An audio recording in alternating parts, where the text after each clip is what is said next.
अमृत बरसाने वाली दुखियों के दुख रे निवारती ओ मैया, हम सब उतारे तेरी आरती। राधे राधे फ्रेंड्स, जय माता दी। नवरात्रि की हार्दिक शुभकामनाएं आप सभी को। माता रानी की कृपा सदैव सब पर बनी रहे। आज मैं आप सबके साथ शेयर करूंगी नवरात्रि की सरल और संपूर्ण पूजा विधि।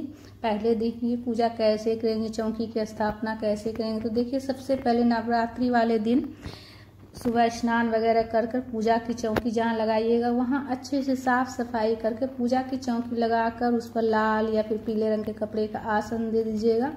और चौकी के पास जो है ना थोड़ा सजावट कर लीजिएगा माता रानी के स्वागत में। इसलिए से थोड़ा सा माता रानी के स्वागत में आप जो है ना पूजा की चौकी के पास थोड़ा सा जो है ना आप सजावट कर लीजिएगा। उसके बाद माता रानी को विराजित करेंगे। चौकी को शुद्ध जल गंगा जल से शुद्ध कर लीजिएगा। जल का छिड़काव करके माता रानी को अक्षत का या फिर पुष्प का आसन देकर माता रानी को विराजित कर लेंगे। उसके बाद देखिए ये मिट्टी का कुंडा है, इसमें ज्वार बोने के लिए हैं। तो सबसे पहले पूजा की तैयारी कर लेंगे हम, उसके बाद हम पूजा शुरू करेंगे। तो सबसे पहले देखिए ज्वार बोने के लिए हमने कुंडा लिया, उसमें स्वास्तिक बना ले रहे हैं। ठीक है, आप चाहे तो इसमें अष्टदल कमल भी बना सकते हैं या फिर स्वास्तिक बना लीजिएगा मेरी तरह सरल विधि से। और स्वास्तिक बना लीजिएगा रोली और चंदन से।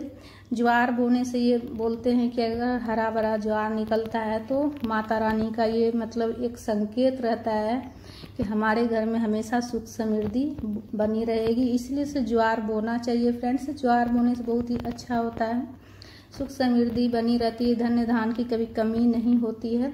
उसके बाद देखिए ये बालू में मिट्टी मिला हुआ है। ठीक है, बलुआही मिट्टी लीजिएगा ना तो बहुत ही अच्छे से आपका ज्वार निकलेगा। जो सख्त मिट्टी रहती है ना उसमें ज्वार सही से नहीं निकलती है। तो मैं अपना एक्सपीरियंस आपको बता रही हूँ। हल्की मिट्टी रहती है ना बलुआही मिट्टी, तो इसमें ज्वार बहुत ही अच्छे से खिलकर निकलती है। तो बलुआही टाइप की मिट्टी लीजिएगा या फिर जैसे कि आप थोड़ा बालू लेकर उसमें मिट्टी मिला लीजिएगा। ठीक है, उसके बाद अक्षत का आसन देकर या फिर अष्टदल कमल बनाकर और जो कुंडा है उसको विराजित कर लीजिएगा। चौकी पर जगह हो तो चौकी पर, नहीं तो नीचे आप जो है ना फर्श पर जैसे 2 ईंट रख दीजिएगा और उसके ऊपर जो है ना आप थोड़ा अक्षत फूल रखकर रख दीजिएगा अगर चौकी छोटी हो तो। ठीक है, उसके बाद देखिए एक कलश स्थापन के लिए हमने धातु के कलश लिए हैं। आप चाहे तो धातु का भी ले सकते हैं, मिट्टी का भी ले सकते हैं। और उसमें कलावा 9 बार लपेटना है, इसलिए कि नवरात्रि पर 9 की संख्या का बहुत ज़्यादा महत्व होता है। और जो मिट्टी का कुंडा है जिसमें ज्वार बोए हैं उसमें भी आप कलावा बांध दीजिएगा या फिर इस तरह से एक चुनरी लेकर लपेट दीजिएगा। तो कलावा या चुनरी आप दोनों ही बांध सकते हैं।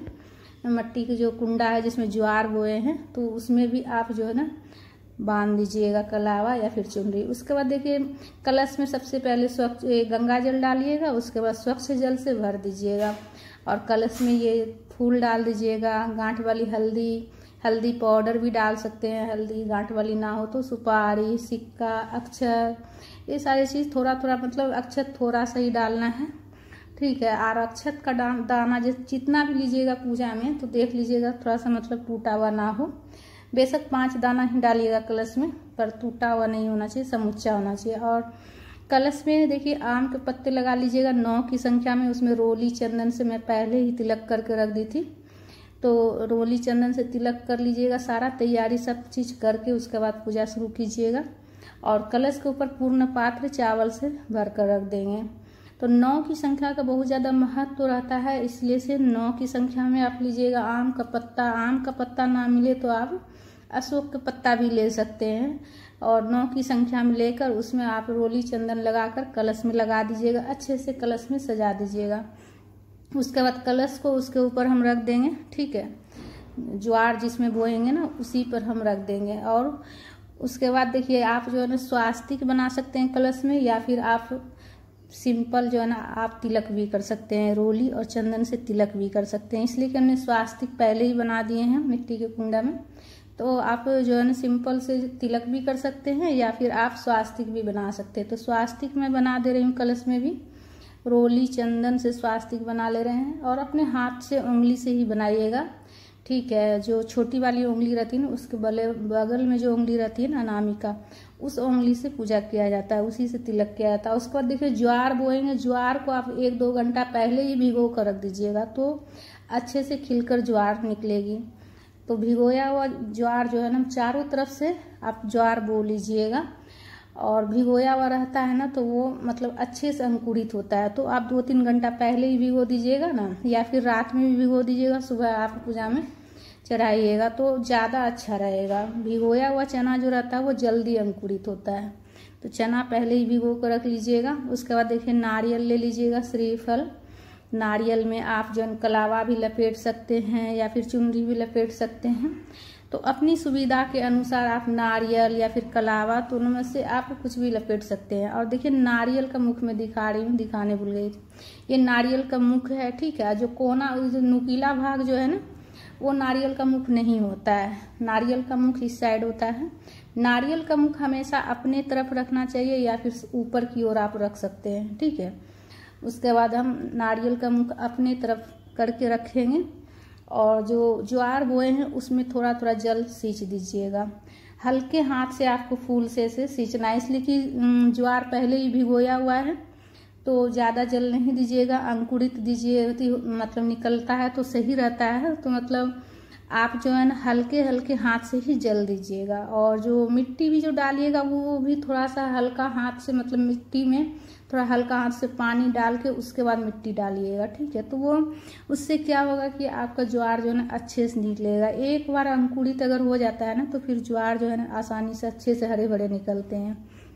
और गणेश जी को भी विराजित कर लीजिएगा, अक्षत का आसन देकर अखंड ज्योत प्रज्वलित कर लीजिएगा। अगर आप अखंड ज्योत जलाना चाहते हैं तो एक और दीपक आप पास में रख लीजिएगा छोटा, और बत्ती लगाकर और चिमटी रख लीजिएगा दीपक को संभालने के लिए। जब भी आपको दीपक संभालना हो तो उस बाती को, उस जो अखंड ज्योत की जो घी रहेगी उसी में आप डुबो कर और दीपक जला लीजिएगा। उसके बाद उस दीपक को संभालिएगा। इस बीच में अगर आपका दीपक बुझ जाता है तो वो जो दीपक आप पहले जलाइएगा उसी से आप फिर से जला दीजिएगा, तो आपका दीपक को खंडित नहीं माना जाएगा। उसके बाद स्वच्छ जल में गंगा जल मिलाकर जल के छींटे दे दीजिएगा सभी भगवान जी को। व्रत का संकल्प ले लीजिएगा, ठीक है। व्रत का संकल्प सीधे हाथ में फूल वगैरह लेकर व्रत का संकल्प ले लीजिएगा, या फिर आप मन ही मन व्रत का संकल्प भी ले सकते हैं। जल के छींटे देकर भाव स्नान करा लीजिएगा गणेश जी को, माता रानी को, और कलश पर भी जल के छींटे दे दीजिएगा, इसलिए कि कलश में सभी देवी देवता का आवाहन करके पूजा किया जाता है। तो कलश में भी जल के छींटे दे दीजिएगा, ज्वार भी बो लीजिएगा। उसके बाद सबसे पहले गणेश जी की पूजा करेंगे। वस्त्र के स्वरूप में कलावा समर्पित करेंगे, जनेऊ समर्पित कर लेंगे, फूल चढ़ा लीजिएगा जिस भी कलर का फूल हो। रोली चंदन से तिलक कर लीजिएगा, गणेश जी को अक्षत समर्पित कर दीजिएगा। कलश में भी रोली चंदन से तिलक कर लीजिएगा और उसमें भी फूल चढ़ा लीजिएगा, और दीपक में भी रोली चंदन से तिलक कर लीजिएगा और फूल चढ़ा लीजिएगा। तो इस तरह से जो है ना सभी देवी देवता का पूजा हो जाएगा। माता रानी की फिर पूजा करेंगे तो माता रानी को चुनरी समर्पित कर लीजिएगा। पहले दिन ही आप जो है ना चुनरी समर्पित कर लीजिएगा, ठीक है। और 9 दिनों तक माता के पास ऐसे ही चुनरी ओढ़ाए रखिएगा, ठीक है, हटाना नहीं। अगर आपका मन हो कि हम प्रतिदिन जो है ना चुनरी हटाकर मतलब डेली नई नई चुनरी ओढ़ाएं तो आप डेली नई नई चुनरी ओढ़ा सकते हैं, या फिर पहले दिन ही चुनरी ओढ़ा दीजिएगा।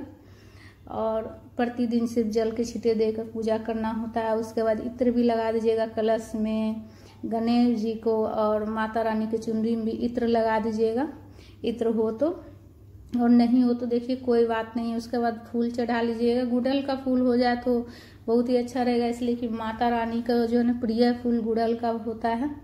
और कलश में जो बोए हैं और ज्वार जो बोए हैं उसमें भी आप पुष्प समर्पित कर लीजिएगा, और माता रानी को सिंदूर लगा लीजिएगा। माता रानी को 5 बार सिंदूर लगा लीजिएगा।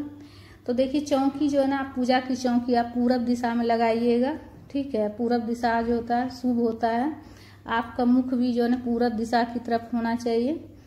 और अक्षत भी समर्पित कर लीजिएगा माता रानी के चरणों में। और माता रानी की जो सवारी है शेर, तो उनको भी आप जो है ना पुष्प समर्पित कीजिएगा, रोली चंदन से तिलक कर लीजिएगा। और उसके बाद देखिए माता रानी को सुहाग की सामग्री चढ़ा लीजिएगा। पूरा 16 श्रृंगार भी आप चढ़ा सकते हैं, ये या फिर आप जो है ना 5-7 भी आप चढ़ा सकते हैं। तो माता रानी को सुहाग की सामग्री चढ़ा लीजिएगा। उसके बाद भोग लगाएंगे, तो गणेश जी को भोग लगाएंगे फल का, जल का, और जो कलश स्थापन किए हम, कलश में सभी देवी देवता है, तो उसमें भी हम फल का भोग लगा लेंगे और माता रानी को भोग लगाएंगे। ड्राई फ्रूट का, बतासा का, मिश्री का आप भोग लगा सकते हैं और उस पर लौंग रखकर भोग लगा सकते हैं। माता रानी को फल का भोग लगा सकते हैं। ये सारा जो भोग है ना, माता रानी का प्रिय भोग है। फल का और मिश्री का, ड्राई फ्रूट का, और पान के ऊपर जो है ना भोग लगाने के बाद आपको मुख शुद्धि के लिए माता को समर्पित करना है। पान के ऊपर सुपारी और बतासा, लौंग, इलायची, फूल वाला लौंग होना चाहिए। बतासा की जगह आप मिश्री भी दे सकते हैं। उसके बाद धूप प्रज्वलित करके धूप दिखा लीजिएगा गणेश जी को, माता रानी को, और कलश में भी धूप दिखा लीजिएगा। पूजा में कुछ दक्षिणा रख लीजिएगा, इसलिए कि हमारी पूजा में अगर कुछ कमी रहती है तो दक्षिणा रखने से उसकी पूर्ति हो जाती है। उसके बाद हाथ जोड़कर निवेदन कीजिएगा माता से कि हे माँ भोग ग्रहण कीजिए माँ।